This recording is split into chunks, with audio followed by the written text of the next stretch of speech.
रात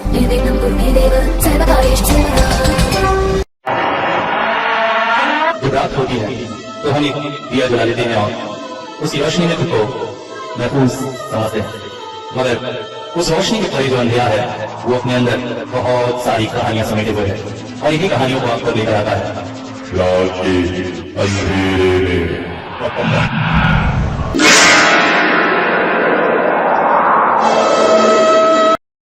दोस्तों, हम अक्सर आते जाते सड़कों पर कई लोगों को कई तरह के सामान बेचते हुए देखते हैं। उनमें से कुछ सामान हम खरीद भी लेते हैं। फुटपाथ के सामान अपेक्षा के सस्ते होते हैं, इसलिए हमारी खरीदने की इच्छा ज्यादा होती है। इनमें कई बार कपड़े वगैरह भी होते हैं, मगर अगर किसी तांत्रिक की नजर से देखिए तो कभी भी इन सामानों को खरीदना नहीं चाहिए, खासकर कपड़े। क्यों? क्योंकि इनसे आपके जीवन में उतर सकता है एक अभिशाप।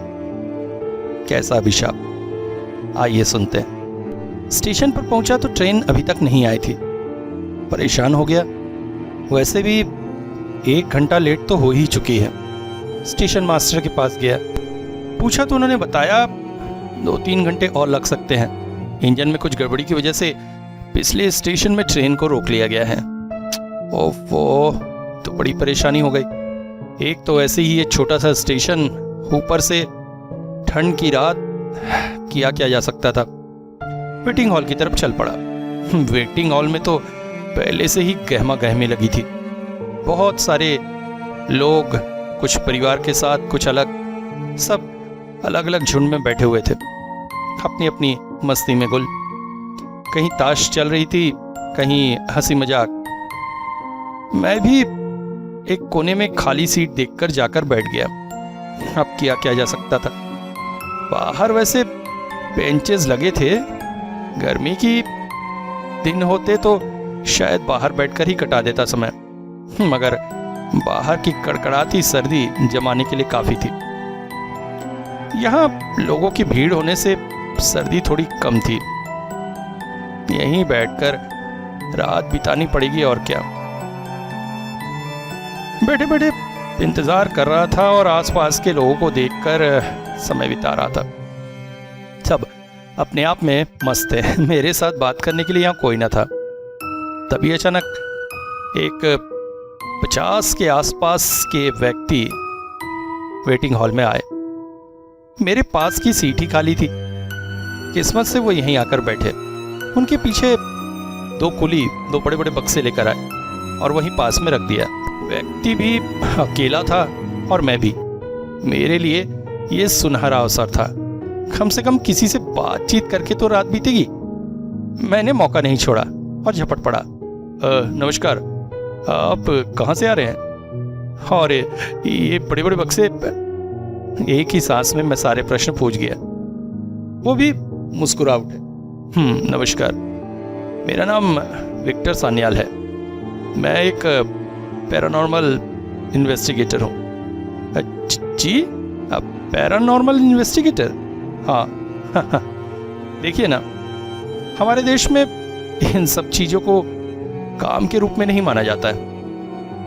वैसे मेरा काम ये है, जहाँ पर भी कोई भूत प्रेत की घटनाएं हो, वहाँ जाकर मैं उसे वैज्ञानिक तौर पर रिसर्च करता हूँ। इसके लिए मेरे पास काफ़ी सारी सामग्री जैसे कि मशीनें हैं। ओह, ये तो बड़ी अच्छी बात है। वैसे मैं डॉक्टर चंद्रकांत, मैंने अपना परिचय दिया। ओह, डॉक्टर साहब, हाँ, फिर तो आप इन सब बातों को बिल्कुल नहीं मानते होंगे। जी हाँ, विज्ञान तो यही कहता है। हाँ, मगर मैं भी तो विज्ञान का ही काम करता हूँ। विज्ञान नहीं तो मेरी सारी मशीनों को मुझे दिया है। जैसे कि मैं कह रहा था, हमारे यहाँ इन सब चीज़ों को काम नहीं माना जाता है। जबकि विदेशों में अगर आप जाएं तो कहीं पर आपको एक तंबू लगा दिखेगा, जिसके अंदर गुप्त अंधेरे में एक महिला बैठी होगी, एक मोमबत्ती जलाए, जो आत्माओं को बुलाकर उनसे बातें करेगी। या फिर कोई बड़ा सा कांच का गोला लेकर बैठ जाएगा और उससे लोगों का भविष्य देखेगा, या टैरो कार्ड से उनकी रीडिंग करेगा। वहां पर इन सब चीजों को काम के तौर पर देखा जाता है। हाँ, ये बात तो आप सही कह रहे हैं। वैसे आपका इस क्षेत्र में आना कैसे हुआ? मैंने पूछा। बड़ा अच्छा प्रश्न पूछा है आपने। ये आज या कुछ समय पहले की नहीं, बल्कि कई सालों पहले की बात है, जब मैं 20-21 साल का हुआ करता था। बड़ी लंबी कहानी है। आप कहानी है तो अच्छी बात है, सुनाइए ना। मैं थोड़ा संभल कर बैठ गया। वैसे भी ट्रेन आने में 1-2 घंटे तो है, तब तक समय बीत जाएगा। हाँ, आपकी इच्छा को देखकर मैं खुद को नहीं रोक पा रहा हूँ। ठीक है, सुनाता हूँ। वैसे मेरा इस क्षेत्र में आगमन अचानक ही हुआ। कभी सोचा नहीं था और ज़्यादा विश्वास भी नहीं था। मगर मेरे इस क्षेत्र में आने के लिए 2 लोग जिम्मेदार हैं। एक स्वयं मेरे पिताजी और एक महान पुरुष। मेरे पिताजी राखाल चंद्र एक ज्योतिषी थे, साथ साथ तंत्र मंत्र के ज्ञाता भी थे। अक्सर वो शहर दर शहर बहुत सारी सभाओं में जाया करते थे इन्हीं विषयों को लेकर। मैं भी छोटे मोटे काम करके अपनी आजीविका प्राप्त कर लेता था और उसे पॉकेट मनी से जो भी चाहता था खरीद लेता था। ऐसे ही एक दिन सड़क पर से गुजर रहा था कि तभी अचानक मेरी नज़र एक पेंटिंग वाले के पास पड़ी। विभिन्न तरह की पेंटिंग्स वो सड़क पर रखकर बेच रहा था। देखने में सभी पेंटिंग बहुत सुंदर थी। बूढ़ा चारों तरफ आवाज लगाते हुए उन्हें बेच रहा था। पेंटिंग ले लीजिए, खास अच्छी किस्म की पेंटिंग, कलाकार की कलाकृति। मैं भी वहीं जाकर खड़ा हो गया। हाँ, ये साहब आइए, देखिए एक से एक पेंटिंग है, सबका अपना इतिहास है। जैसे वो पेंटिंग रॉड्रिक फेडरो ने बनाया है। ये एक कातिल की पेंटिंग है।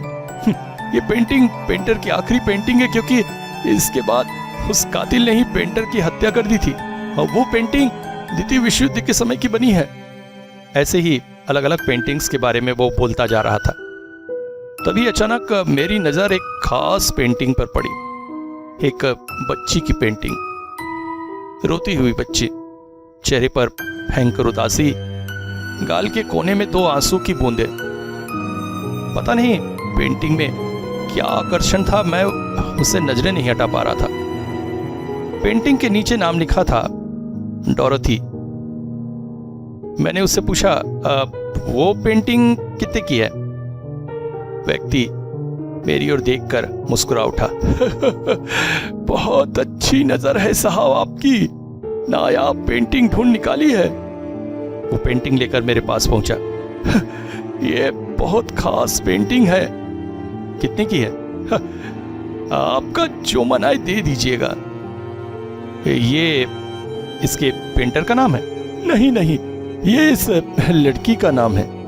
इसके पीछे भी अपना इतिहास है। लंदन के एक छोटे से शहर में एक दिन अचानक ये बच्ची सड़क पर घूमती मिली।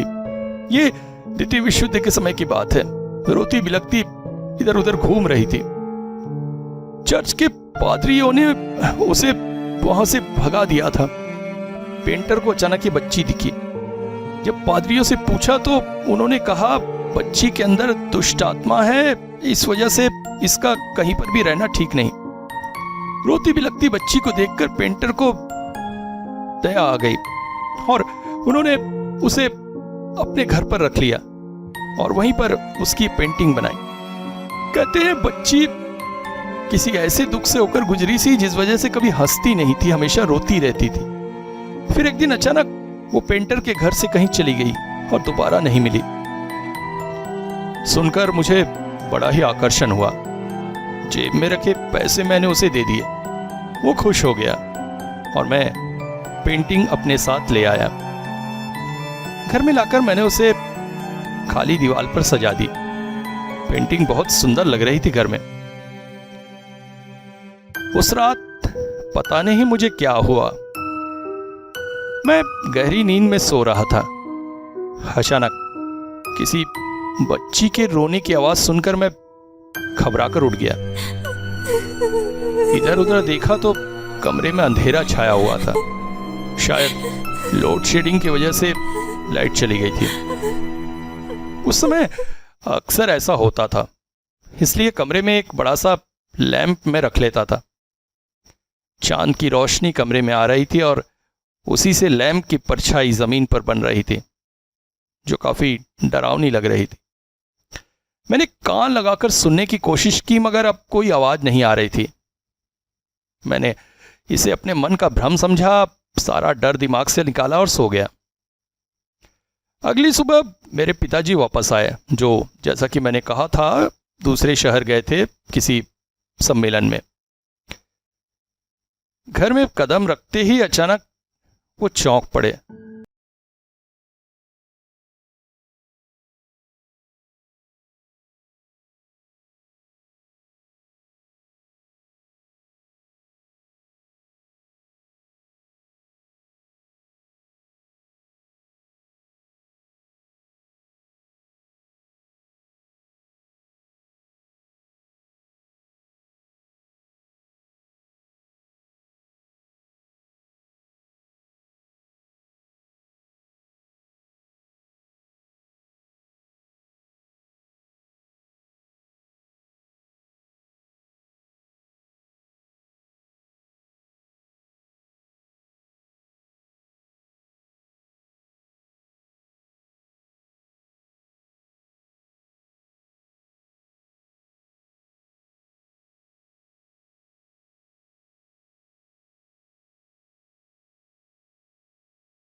बच्ची के रोने की आवाज मेरे कानों में आई, मगर मेरे शरीर में सिहरन भर देने वाली बात यह थी कि अब की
पर मैंने देखा वो पेंटिंग जिसे मैं स्टोर रूम में फेंक आया था दीवार पर टंगी थी, और इतनी भयानक आंख के बाद भी उस पेंटिंग को एक खरोच तक नहीं आई थी।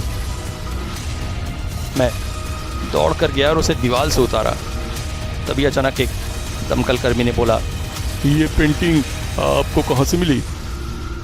मैंने उसे बता दिया मुझे कैसे मिली। वो बोला, ओफ, ये बूढ़ा पता नहीं क्या करना चाहता है। आपके घर को मिलाकर ये 10वां घर है जिसमें ऐसी घटना हुई है। और सबसे आश्चर्यजनक बात यह है कि हर घर में यही पेंटिंग मिलती है। आप लोग किस्मत वाले बच गए हैं। 1-2 घरों में तो पूरा परिवार जलकर नाक हो गया। मैं चौंक उठा। ऐसा कैसे हो सकता है?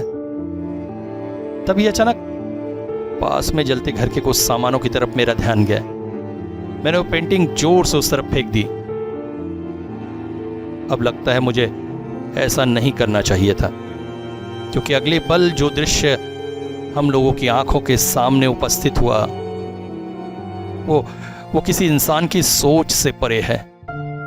हम लोगों ने देखा धू धू करते सामानों के बीच पेंटिंग वैसी ही अक्षत पड़ी रही। ऐसा लग रहा था जैसे आग उस पेंटिंग को छूना ही नहीं चाहती है। इसके बाद पिताजी ठीक होने लगे और घर आ गए। हम लोगों ने घर का रेनोवेशन कराना शुरू किया।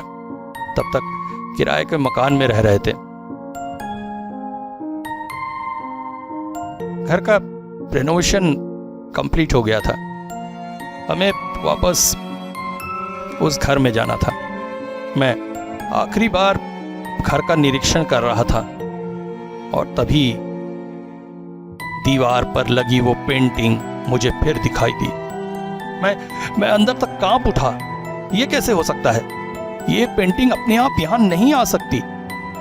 मगर सांच को आँच क्या, मेरे सामने वो सब कुछ हो रहा था। मैंने तुरंत जाकर पिताजी को सारी बात बताई। वो बोले, ये पेंटिंग खरीद कर तुमने एकदम सही नहीं किया है। वो प्रेत आत्मा तुम्हारे पीछे पड़ी है। मुझे तो लगता है तुम्हारी जान को भी खतरा है। एक काम करो, अब हमारी मदद सिर्फ एक ही व्यक्ति कर सकता है। अगर किस्मत से वो इस वक्त शहर के शमशान में हो तो तुम अभी शहर के शमशान की तरफ निकल जाओ। मेरी तबीयत ठीक होती तो मैं भी तुम्हारे साथ चलता। देखो, डरना मत। शमशान में तुम्हें एक साधु बाबा मिलेंगे जिनका नाम है नोनी कापालिक। तुम जाते हुए कुछ नोनी फल खरीद कर ले जाना। वो प्रसन्न हो जाएंगे और हमारी मदद जरूर करेंगे। वही एक है जो हमारी मदद कर सकते हैं। ये उन दिनों की बात है जब शहर इतने फैले हुए नहीं थे। शमशान शहर के बाहर होते थे और हमारे शहर का शमशान भी बाहर था। अकेले जाने में मुझे थोड़ा डर लग रहा था। शमशान तक पहुंचते पहुंचते 7 बज चुके थे। अंदर प्रविष्ट होते ही 2-3 चिताएं जलती हुई दिखाई दी। मेरा मन उन चिताओं को देखकर द्रवित सा हो उठा। मन ही मन लगा, इंसान आजीवन अपने शरीर को सजाने संवारने में लगा रहता है। विभिन्न तरह के सुगंधित द्रव लगाता है, कपड़े पहनता है, अपने रूप पर घमंड करता है, द्वेष करता है और अंत में यहां आकर राख में बदल जाता है। हर शरीर की कीमत राख है और फिर भी हम आजीवन ये नहीं समझ पाते हैं। तभी अचानक उल्लू की भयंकर आवाज ने मेरा ध्यान तोड़ा।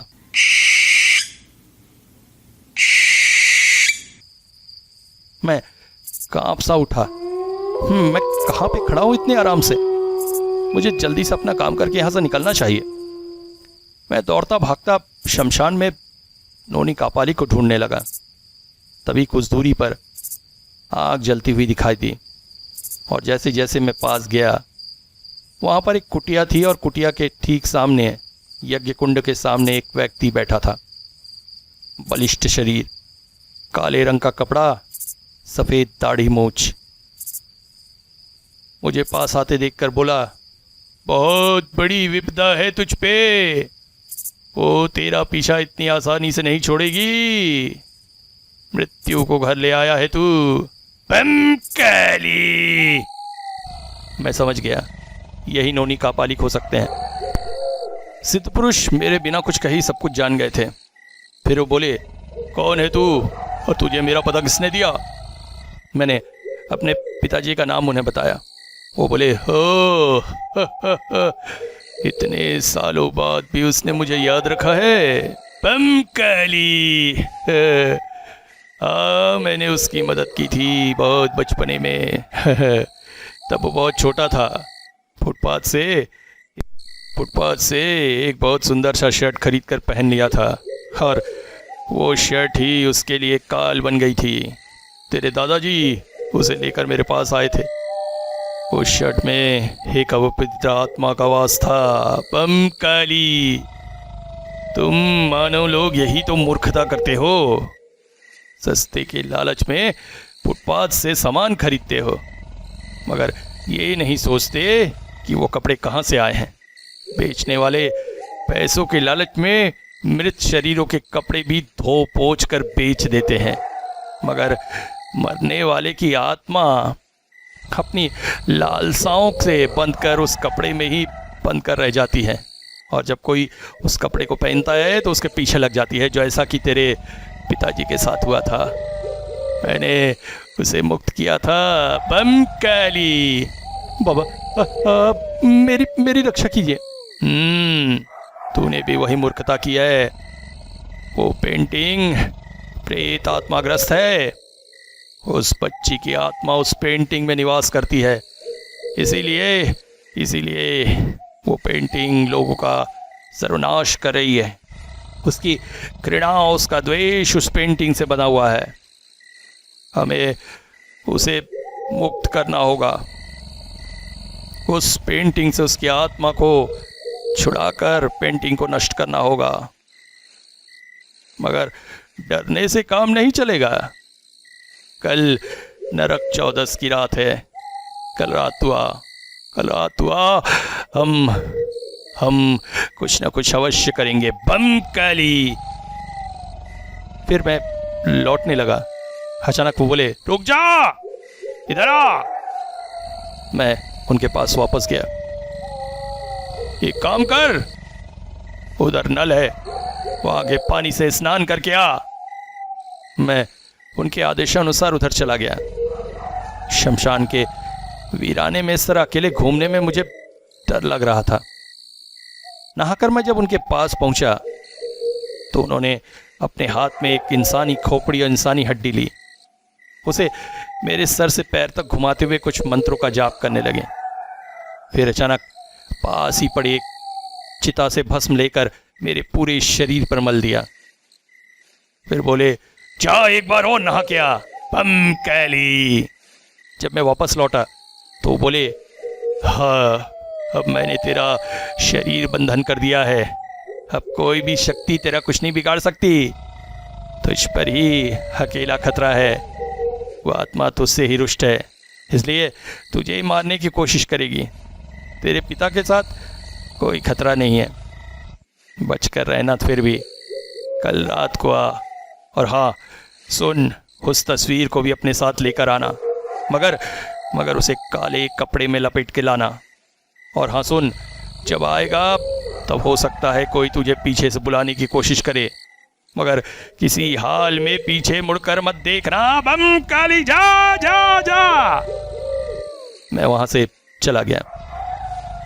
अगली रात मैं उस तस्वीर को काले कपड़े में बांधकर शमशान की तरफ चल पड़ा। मेरे हाथ पैर कांप रहे थे।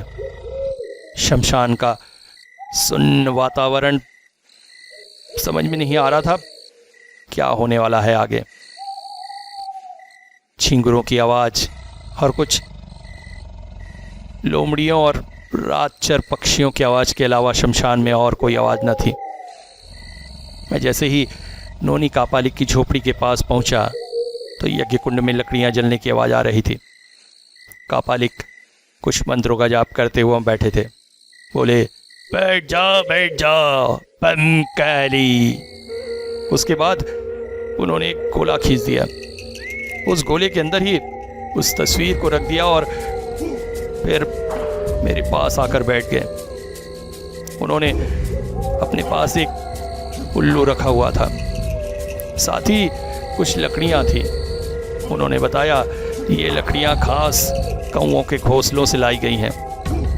वहीं पर उन्होंने एक छोटा सा यज्ञ कुंड बनाया और कुछ अजीबोगरीब मंत्रों का जाप कर हवन करने लगे। हवन में सफ़ेद सरसों, अदरक के टुकड़े और न जाने क्या क्या चीज़ें वो डालते जा रहे थे। फिर अचानक उन्होंने उल्लू की गर्दन काट दी।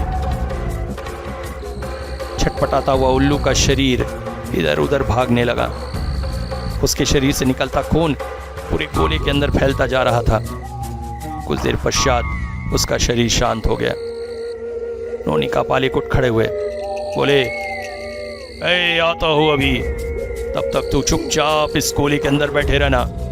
और हाँ सुन, बहुत कुछ दिखाई देगा तुझे, मगर ना तो डरना ना ही उस पर विश्वास करना।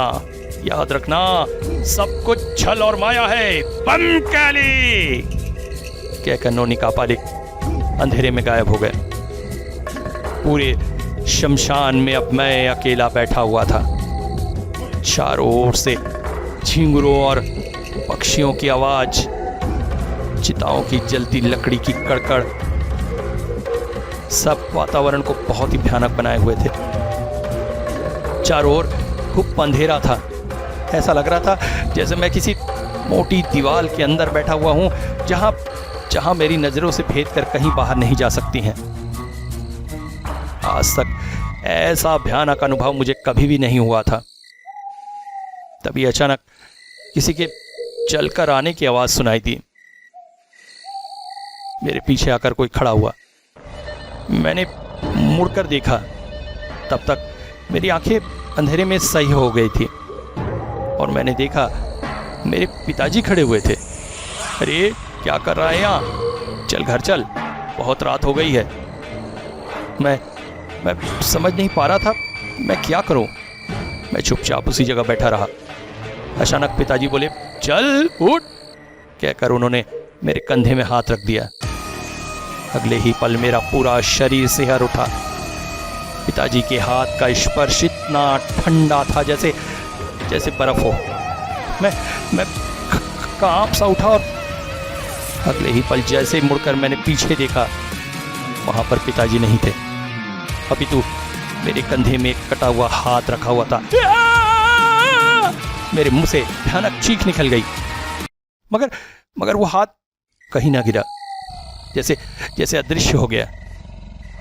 इसके बाद मेरे कानों में एक बच्ची के रोने की आवाज आने लगी। मगर कैसे? शमशान में तो दूर तक मेरे अलावा और कोई नहीं है। फिर मैं डर से बेकल हो रहा था। मन ही मन कह रहा था, नोनी कापालिक कहाँ चले गए आप मुझे यहाँ छोड़कर? कि तभी आवाज आई, बम कैली, डर मत, मैं आ गया हूँ। सुन, अब हमें जल्दी जल्दी जो कुछ भी करना है। अभी कुछ ही देर में कुछ लोग एक चिता को लेकर आएंगे, इंतजार करते हैं। तभी कुछ दूरी से एक लाश को लेकर आने की आवाज कानों में पड़ी। हरि बोल बोल हरि, हरि बोल बोल हरि, हरि बोल बोल हरि। अचानक हमने देखा 4 लोग एक लाश को लेकर आ रहे थे। उन्होंने शमशान में लाश को रख दिया और चले गए। ऐसा लगा जैसे वो लोग लाश को जलाने की इच्छा से नहीं आए थे वहां। नोनी कापालिक बोले, जा आसपास पड़ी हुई जली हुई लकड़ी से एक चिता सजा और जल्दी से उस लाश को उस चिता में रख दे। जल्दी कर, समय नहीं है। मैं उठकर वहां चला गया। अब मेरे मन से जैसे डर छा चुका था। मुझे पता था जो हो, मगर जो नोनी कापालिक कह रहे हैं वो करना ही होगा।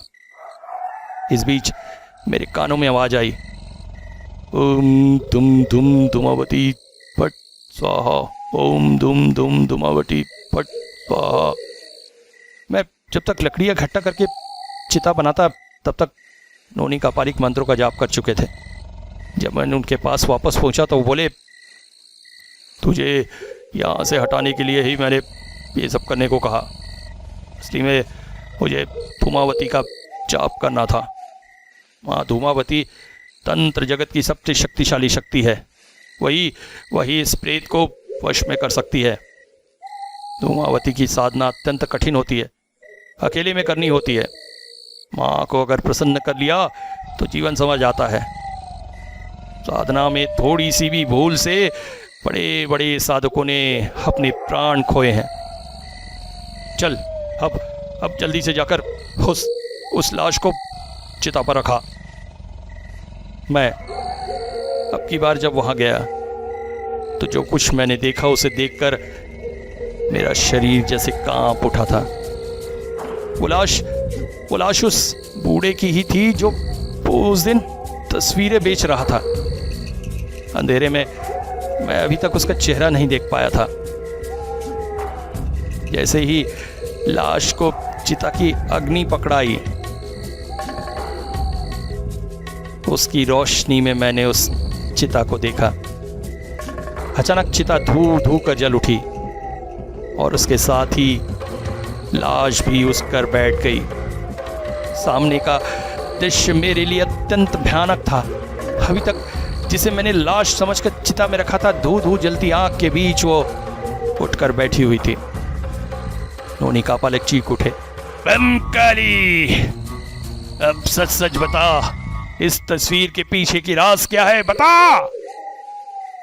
लाश के गले से आवाज निकल रही थी, ये तस्वीर इंग्लैंड की एक बच्ची की है। कहते हैं उस बच्ची ने अपने माता पिता को द्वितीय विश्व युद्ध में खो दिया था। वो अत्यंत दुख की मारी थी। इंग्लैंड शहर में घूम घूम कर खाना और काम मांगती थी। कुछ होटल वालों ने उसे काम दिया, मगर उसके बदले में उसे बहुत सारा काम लेकर कम खाना देते थे। वो बहुत दुखी रहती थी, हंसना जैसे भूल ही गई थी, बस रोती रहती थी।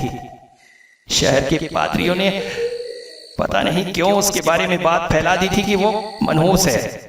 उनका मानना था जो भी सुबह सुबह उसका चेहरा देख लेता है, दिन उसका बहुत बुरा बीतता है।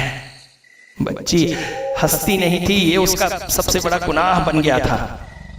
धीरे धीरे कुछ लोगों ने उसके गलत फायदा उठाना भी शुरू कर दिया और उसके साथ यौन अत्याचार भी शुरू कर दिए। इनमें कुछ पादरी भी शामिल थे। बच्ची अत्यंत दुखी जिंदगी जी रही थी कि अचानक कुछ पादरियों को डर लगा कि अगर उसने उनके ये राज सबके सामने खोल दिए तो बदनामी से उनका पादरी पद जाता रहेगा। इसलिए उसे चुड़ैल कहकर जिंदा जलाकर मार दिया गया। मगर जीते जी वो जो न कर सकी, मौत के बाद उसने करना शुरू कर दिया। एक एक कर जिसने उस पर अत्याचार किए थे वो जिंदा जलकर मर गया। वो एक भयानक ताकत बनकर प्रकट हुई। उसकी मौत से पहले पेंटर ने उसकी पेंटिंग बनाई थी। पेंटिंग बहुत सुंदर बनी थी। उसकी कई कॉपीज बनाकर उस पेंटर ने बहुत सारे पैसे भी कमाए थे। मगर उस बच्ची को उसने कुछ न दिया था। उस पेंटर को भी उसके पूरे कर्म की सजा मिली, वो भी जलकर मर गया। उसके बाद से बच्ची की आत्मा इस पेंटिंग में रहती है और लोगों से अपना इंतकाम आज भी ले जा रही है। उसने मोहरे के रूप में मुझे चुना और मैं पेंटिंग्स के बेचने वाले के रूप में लोगों को ये पेंटिंग बेचता और पेंटिंग खरीदने वाले के घर में आग लगकर सब कुछ तबाह हो जाता और आश्चर्यजनक रूप से पेंटिंग फिर मेरे पास वापस आ जाती और मुझे फिर से उसे किसी और को बेचना पड़ता। मैं मजबूर था। अगर मैं ऐसा नहीं करता तो वो मुझे ही मार डालती। काली, अब तेरे साथ साथ इस पेंटिंग का भी अंत हो जाएगा। कहते कहते नोनी कापालिक ने वो पेंटिंग चिता की आग में डाल दी और आश्चर्यजनक तौर पर मैंने देखा लाश और वो पेंटिंग धू धू करके आग से जलकर नष्ट हो रहे थे। मैं ये सब देखकर आश्चर्य में भर गया था। मैंने नोनी कापाली के पैर पकड़ लिए। बाबा मुझे भी तांत्रिक बनना है, मुझे भी धुआंवती साधना सिखा दीजिए। बमकाली नहीं रे, तांत्रिक बनना और धूमावती की साधना करना इतना आसान नहीं। बमकाली बमकाली बमकाली। मगर हाँ, तेरी अगर इतनी इच्छा है तो एक दिन तुझे मैं कुछ दूसरी विधाएं सिखा दूंगा। फिर आप उनके पास गए? नहीं, क्योंकि मेरा मन तो तंत्र विद्या पूरी तरह से सीखने का था, पर जब उन्होंने पूरी तरह से न सिखाने की बात कही तो मेरा मन नहीं माना। बल्कि मैं अमेरिका चला गया और वहां जाकर मैंने पैरानॉर्मल साइकोलॉजी पढ़ी, पैरानॉर्मल संस्थाएं ज्वाइन की और आज मैं एक पैरानॉर्मल रिसर्चर हूं। अच्छा, एक बात और पूछनी थी। हाँ पूछो। जब आप दोबारा अपने नए घर में गए तो क्या वो पेंटिंग वहां पर थी? नहीं, बल्कि उस जगह पर लगी हुई थी नोनी कापालिक की पेंटिंग।